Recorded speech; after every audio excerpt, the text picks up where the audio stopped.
Humanity has left its cradle. In the end, it wasn't really science that got us here, not for the hardest of its achievements. As the last bits of the 22nd century, as it was still clinging on, but the 23rd was only a few days off, they came out of hiding.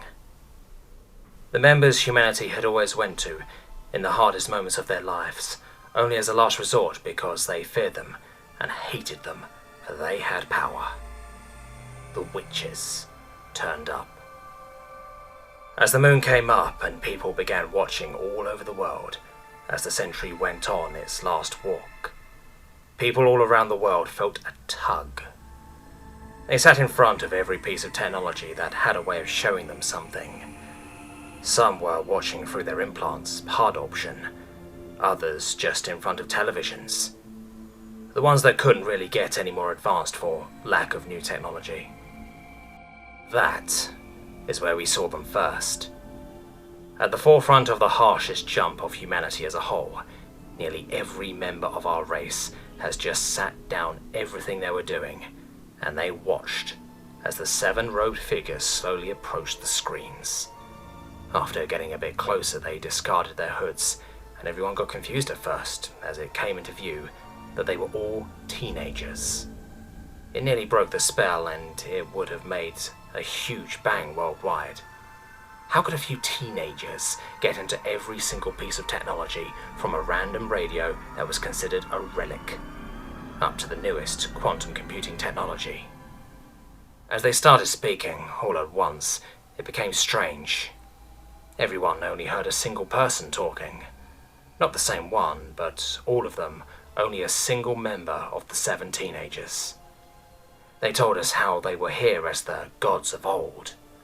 Old not as in Christianity, which got ended a while back. Not as the gods from ancient Rome or Greece or other religions, which were hardly even ever remembered. They were here as the gods of old, the ones who lent their power to the first of the shamans, the ones who, when birthing, created the whole of reality. They were the ones whom humanity went to when, as a last resort, a father went out to the woods to make an exchange in order for his son to get better and avoid certain death. They were the ones that kept everything lurking in the dark in check. They were the gods of those that were dunked under the water and killed ruthlessly because people thought their power was too scary and too much to just handle them, so they killed them. They were the witches of old, the 7 Elements Guardians. They convened to lend humanity as a whole another and final chance. They convened to tell us that they would help directly. But when the next time came that we were standing against them as a whole, they would turn the gears back and leave us to kill ourselves alone. Those were sad days to watch, as they let free their location, and the biggest governments tried to end them. They set off every atrocity that humanity has ever created, from the full arsenal of nuclear weapons to the newest technology that we have achieved, yet by breaking the space apart right on top of them. They just waited.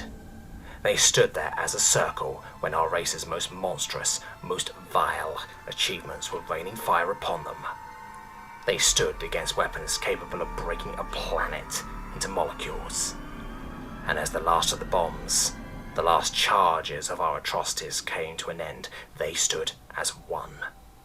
They started speaking, in the language that hurt not to hear, but even as you saw it come out of their throats. They spoke as one, now everyone hearing them as the same voice. And then the world as we know it became a memory. Everything that had any electricity in its making suddenly became aware of a surge in something. Nothing could really get any readings. Not a magnitude, not any type of power, not even what the surge was in. They just got aware of a surge. We watched as one of the 7 dubs, now the Leviathans, went to the middle of the circle, and all hell broke loose. Everywhere across the globe, rules changed. Water became a solid. It didn't freeze, it just became solid. Gravity seemed to change direction randomly. Rocks floating around without a discernible cause at first.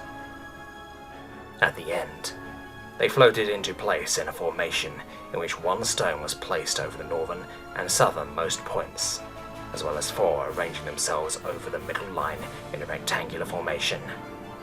The 7th rock remained in place, and as the last of the other 6 got into position, the earth rumbled and split open to let it through to the core of the earth.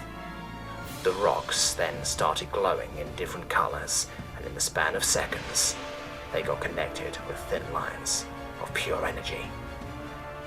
The people that gave the orders to attack, and the ones directly responsible for the launches, just up and vanished.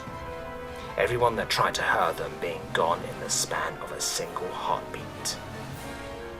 As people started to realize that they could control their environment, some had more control than others over the elements they had been assigned to. Others still had power over all of the elements, and they had the power to make other single element bearers stronger when around them. The Leviathans were quick to set ground rules to using our newfound powers, and quicker even to help us learn to control them. Turns out, magic is bound to our emotions, and people are bad at recognizing and controlling their emotions. In the early days, a lot of people died, being overcome by fear and confusion. Humanity as a whole became thinned out. But it was the start of a new era of prosperity, as power surged and receded to a controllable point for everyone.